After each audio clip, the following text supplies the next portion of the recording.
Evan never liked coming home late, but that Thursday night he had no choice. The snow in northern Minnesota fell harder than usual, and the long road from his college to the small town he grew up in felt endless.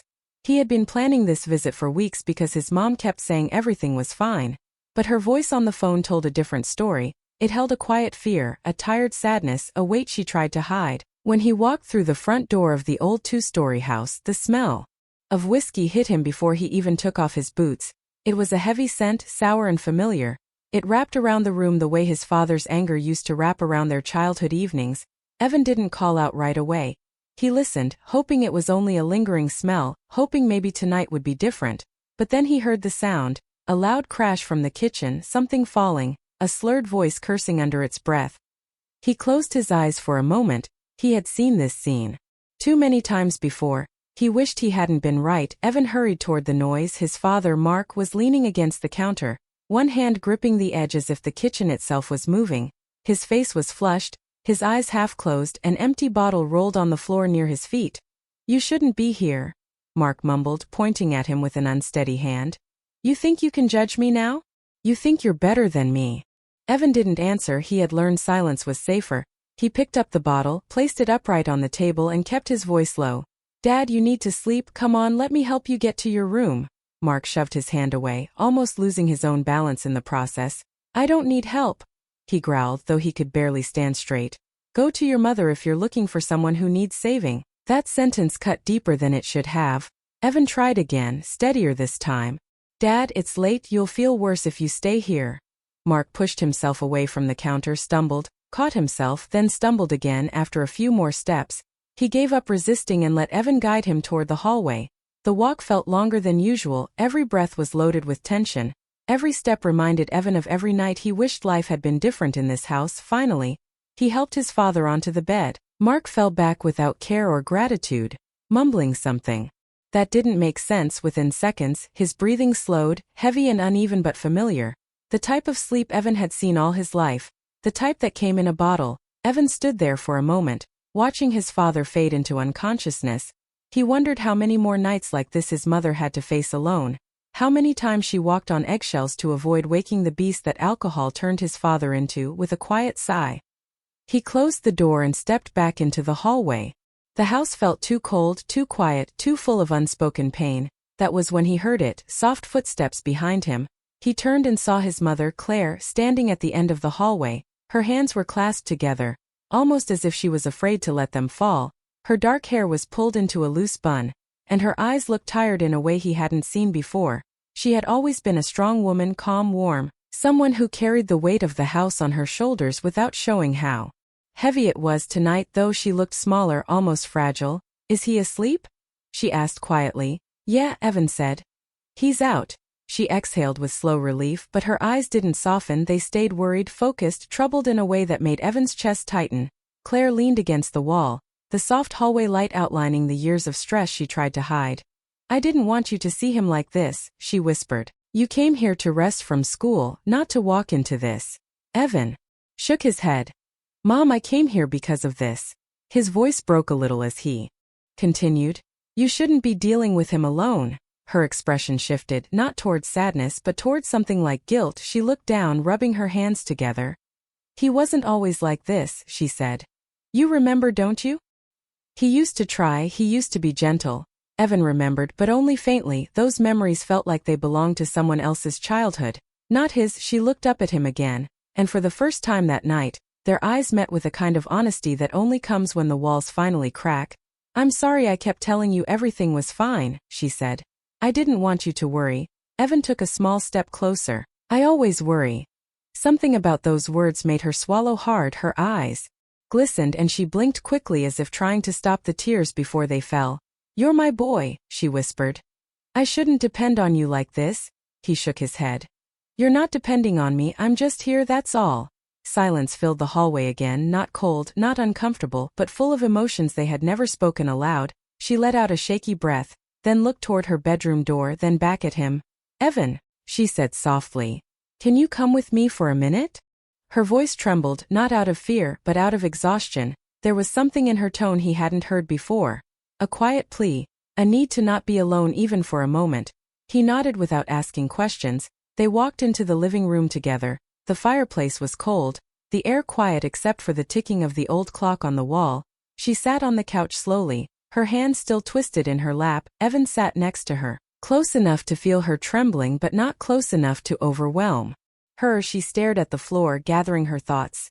Every night feels longer than the one before, she said. Sometimes I sit in this room and just pray he stays asleep, pray he doesn't break something, pray he doesn't say something cruel. Evan listened, his chest tightening with every word she continued, her voice soft and cracked. It's lonely, Evan, even when he's home it feels like I live by myself. He had never heard her speak so honestly. She always put on a brave face, always acted as though every burden was bearable as long as she kept smiling. Mom, he said gently, you don't have to face this alone anymore. I'm here now, I'll stay here as long as you need me. She looked up at him with eyes that held years of pain, but also years of love, deep love, the kind that made Evan's throat tighten. You shouldn't have to grow up so fast, she whispered. You deserve better. So do you, he said. For a moment they simply looked at each other, two people who had lived in the same house but carried different wounds from the same man, two hearts bruised by the same storms. Then she reached out and took his hand slowly, carefully, as if she was afraid he might pull away. He didn't. Stay with me tonight, she said, her voice fragile. Just for a little while. I don't want to be alone with all this noise in my head. Evan squeezed her hand gently. I'm not going anywhere. But deep in both their hearts, they knew this night was only the beginning of something they didn't yet understand, something emotional, something complicated, something that would change the way they saw each other and themselves. And as the house fell quiet except for the faint breathing of the man asleep in the other room, mother and son sat together on the couch, close, hurting, and holding on to the only comfort they had left, each other. The night felt quieter than usual, like the whole house was holding its breath. Evan sat beside his mother on the old couch, feeling the weight of years pressing down on both of them. Claire held his hand like someone who had been drowning for a long time, and finally found something solid to hold on to. She didn't cry, she didn't shake. She just breathed slowly, as if trying to remember what calmness felt like after years of living inside storms that never slowed down. After a long moment, she finally let go of his hand and leaned back. I'm sorry, she whispered. I didn't mean to fall apart in front of you. You didn't, Evan said. You're just tired, that's all. But they both knew it wasn't just tiredness, it was years of carrying pain quietly, years of hiding bruises that couldn't be seen on skin but lived deep inside the heart. Claire pressed her fingers to her temples, her voice soft. Do you remember when he used to take you fishing by the lake? Evan nodded. Yeah, you used to pack us sandwiches. He used to laugh then, she said. He used to have a gentle side. Evan didn't say anything, but he remembered a little. The laughter was faint in his memory, like something he heard in a dream he forgot as soon as he woke up. He hasn't laughed like that in years, she continued. Something changed in him. Evan knew what she meant. Mark's life fell apart slowly, piece by piece. Not in a dramatic explosion but in a silent collapse. The factory job cut his hours, then cut them again. Bills piled up, days got longer, nights got heavier, and whiskey became the only thing that made him feel strong again. But it didn't make him strong, it made him mean. Claire looked toward the hallway where Mark slept. I kept telling myself he would stop on his own, she said. I kept believing he would get tired of hurting us. Evan swallowed hard. Mom, he said gently, you don't have to protect him anymore. She lowered her eyes. It's not him I'm protecting, she whispered. It's the memory of who he used to be. Silence filled the room again. But this time it felt heavier, more truthful, like the walls finally heard words they'd been waiting for years to hear. Evan stood up and walked toward the small window overlooking the snowy street. The wind pushed against the glass, making the old panes tremble. Mom, he said without turning around. Do you want to leave? She looked up quickly, startled. Evan, she said softly. It's not that simple. It is, he said. We can go, we can pack up and leave tomorrow. She gave a small sad smile. Where would we go? I have a place near campus, he said. It's small but we can make it work. Her expression softened with something like gratitude but also fear. I can't leave him like this, she whispered. He doesn't have anyone else. Evan finally turned around. He doesn't have anyone else because he pushed everyone away. She didn't argue because she knew it was true, but before she could answer, they both heard a sound from the hallway. A soft thud, then silence. Evan's face tensed, Claire's eyes widened with quiet dread. Stay here, Evan said quickly. He walked toward the hallway, heart pounding. He half expected his father to be awake, half expected the anger, the yelling, the slurred words that had poisoned so many nights, but when he reached the door of the bedroom, he saw Mark had rolled off the bed and onto the floor, still unconscious, still breathing heavily, still trapped in a world where alcohol was the only thing he answered to. Evan shook his head and returned to the living room. "He's fine," he said. "Just fell." Claire closed her eyes, relieved but also exhausted. "I can't keep doing this," she whispered. "Every night I wait for something bad to happen. And it will," Evan said quietly, "if we stay." She looked at him with eyes full of conflict. "I made vows," she whispered. "I promised to stay with him." "You promised to love the man he used to be," Evan said. "Not the man the alcohol turned him into." Her lips trembled, and for the first time tears finally escaped her eyes. She wiped them away quickly, embarrassed, but Evan sat beside her again gently. "Mom, you deserve peace," he said. "You deserve a life where you're not scared every night." She took a deep breath like she was preparing herself for something painful. "I don't want you to hate him," she said. "I don't want you to grow up angry at the world because of him." "I'm not angry at the world," Evan said. "I'm angry that you're hurting." That single sentence broke something inside her. She covered her mouth as more tears fell, not loud tears, but quiet ones that told the story of years of loneliness. Evan moved closer, but not too close, just enough to be warm human presence beside her. She leaned her shoulder against him lightly, like someone who wasn't asking for support but finally allowing herself to accept it. After a long time she finally spoke. "I don't know how to start over." "You don't have to know right now," Evan said. "You just have to choose it." She closed her eyes, letting the truth sink in, letting it settle into her tired bones. The house creaked softly as the wind pushed against it again. The clock kept ticking. The night kept moving forward, and everything around them felt like a sign that change was coming whether they wanted it or not. "Evan," she whispered, "if we leave he'll be alone." "He's already alone," Evan said gently. "He drinks alone every night, he yells alone, he sleeps alone, even when you're here he's alone." Her breath caught in her throat. Not because of the harshness of the words but because of their truth. "I don't want to hurt him," she said softly. "I don't want to abandon someone who is sick." "Addiction is an illness," Evan said. "But you're not the cure." Another tear fell. "I just wanted us to be a family." Evan nodded. "I know," he whispered. "I wanted that too." For a moment, they sat quietly again, side by side, mother and son, two people who shared a home but never shared the pain inside it until tonight. Then Evan asked the question she feared most. "Mom, do you still love him?" She stayed silent for a long time, staring at the snowy window, her fingers tangled together, her breath faint, her heart tired. When she finally answered, her voice was barely above a whisper. "I love who he used to be," she said. "Not the man he is now." That was the truth she had been afraid to admit even to herself. Evan nodded slowly. "Then maybe it's time to save yourself." Claire looked at him, and something in her gaze changed. The fear in her eyes didn't disappear, but it made room for something else, something like courage, something like acceptance.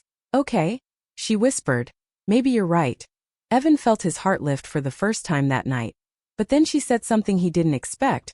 "But if we leave," she said, "we can't just walk out quietly." "What do you mean?"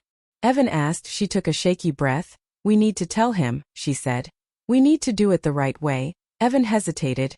"Mom, he might get angry." "I know," she said. "But I can't disappear without a word, not after all these years." Evan looked toward the hallway where his father slept, unaware of the conversation happening in the next room, unaware of the decisions being made that would change everything. "Tomorrow morning," Claire whispered. "When he wakes up, I'll tell him." Evan wasn't sure that was a good idea, but he also knew his mother was a woman who faced storms head on her whole life. Even in fear, she stood tall. He nodded. "I'll be here," he said. "I won't let anything happen." Claire leaned her head gently on his shoulder, exhausted, fragile, but holding on to the courage she didn't know she still had. And as the night slowly faded toward dawn, both of them knew the morning would bring a conversation that could break everything open. A conversation that might set them free, or start a storm they weren't ready for.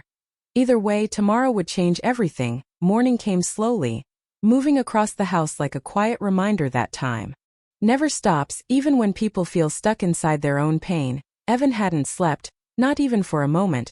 He stayed on the couch all night, watching the shadows move across the walls and listening to his mother breathe softly beside him. She had finally fallen asleep near dawn, leaning lightly against his shoulder, exhausted after years of holding herself together.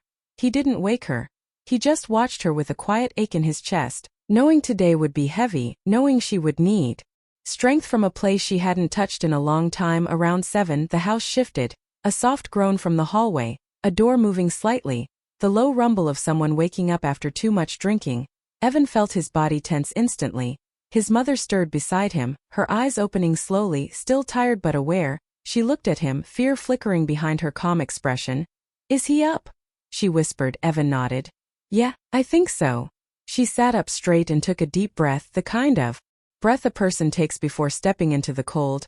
"We have to do this," she said quietly, "before I lose my courage." Evan nodded again. He didn't push her, didn't rush her.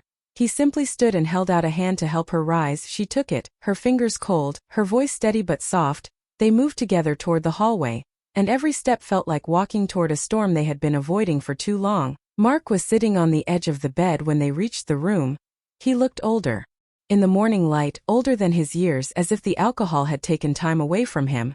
Carved lines into his face and drawn shadows beneath his eyes. He rubbed his forehead, groaning softly. When he finally glanced up and saw both of them standing in the doorway, confusion crossed his face, followed by irritation. "What's this?" he mumbled. "Why are you both here, like I'm in trouble?" Claire stepped forward before Evan could speak. "Mark," she said softly. "We need to talk." Mark made a face. "About what?" "I don't have energy for another lecture." "It's not a lecture," Claire said. "It's the truth." Her tone wasn't angry, just calm, too calm. The calm that comes after years of being hurt. The calm that means a decision has already been made. Mark blinked, looking between them. "What truth?" Claire didn't look at Evan, didn't look at the floor. She looked directly at her husband, a man she had loved, a man she had protected, a man who had broken her heart one piece at a time. "I'm leaving," she said, her voice steady. "And Evan is coming with me." For a moment the world seemed to freeze. Mark stared at her, unblinking, as if he couldn't process the words. Then his face twisted, not in anger at first, but in disbelief. "You're what?" he asked. "Claire, don't be ridiculous." "I'm not being ridiculous," she said. "I'm done living like this." Mark laughed weakly, forcing a smile. "You're upset because I had a rough night. I'll be fine today. I'll get help. I'll do whatever you want." Evan stepped closer, voice firm. "Dad, you've been saying that for years." Mark's face hardened at Evan's words, his jaw tightening. "So that's it?" he snapped. "You come home for one night and suddenly you know everything." "I know enough," Evan said. "I've seen enough." Mark stood, unsteady but fueled by wounded pride. "You think you can take my wife and walk out of this house?" Claire finally spoke again. "Mark, listen to me," she said firmly.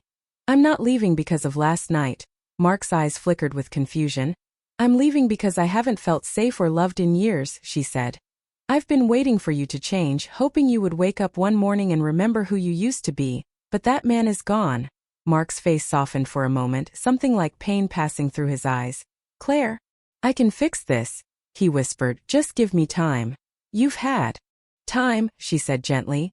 "I've given you years." She didn't raise her voice, didn't accuse, didn't throw blame, she simply spoke truth. Mark sank onto the bed, burying his face in his hands. "I can't do this alone," he said, voice breaking. "I need you." Claire's eyes filled with tears, but she blinked them away. "Needing me is not the same as loving me," she said. "And I want to feel loved again." Mark looked up slowly, anger rising again as fear took its place. "So what?" he spat. "You're just going to run away? You're going to take my son and leave like I'm nothing to you?" Evan stepped between them slightly, protective without being aggressive. "This isn't about you being nothing," he said. "It's about Mom finally choosing peace." Mark glared at him. "You think you're helping?" he growled. "You're ruining this family." "There hasn't been a family here in a long time," Evan said quietly. Mark flinched at that.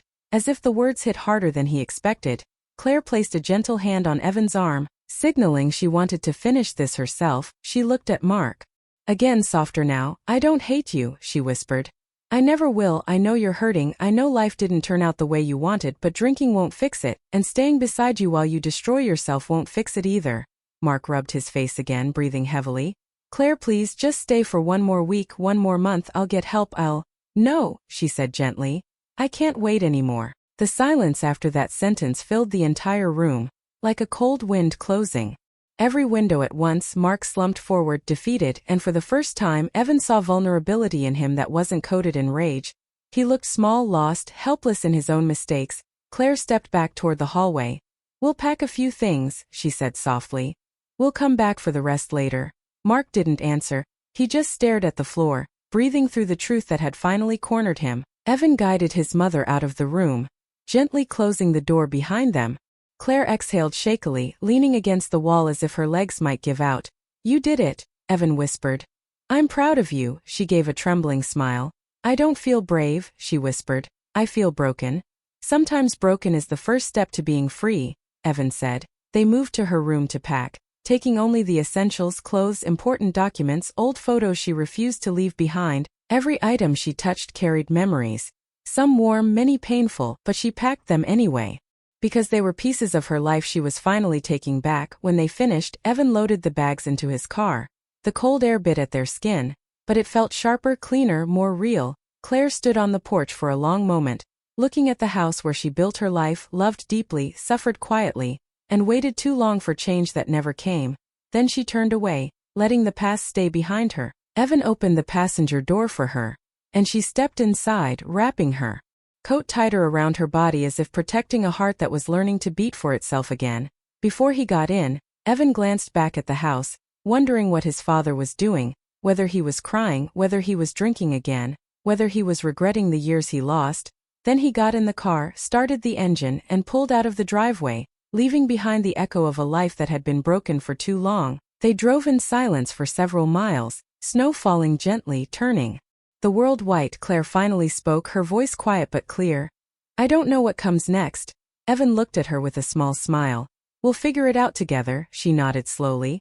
Thank you, she whispered, for being here, for seeing me. I've always seen you, he said softly. I just wish you didn't have to hurt so long. She closed her eyes, letting the warmth of his words settle in her chest. For the first time in years, she felt hope, not loud or bright, but small and warm, like the first spark of a fire in winter. They reached Evan's apartment hours later, a small place, humble but peaceful. Claire stepped inside and breathed in the quiet, the safety, the space that didn't smell like alcohol or anger. This feels different, she whispered. It's yours too now, Evan said. She looked at him with soft eyes, touched by a gentleness she hadn't felt in years. Then maybe, she said. This is where healing starts. And as the door closed behind them, the past stayed outside, leaving a mother and her son standing in the quiet of a new beginning, ready to rebuild a life where love finally meant peace and safety, and the chance to breathe again.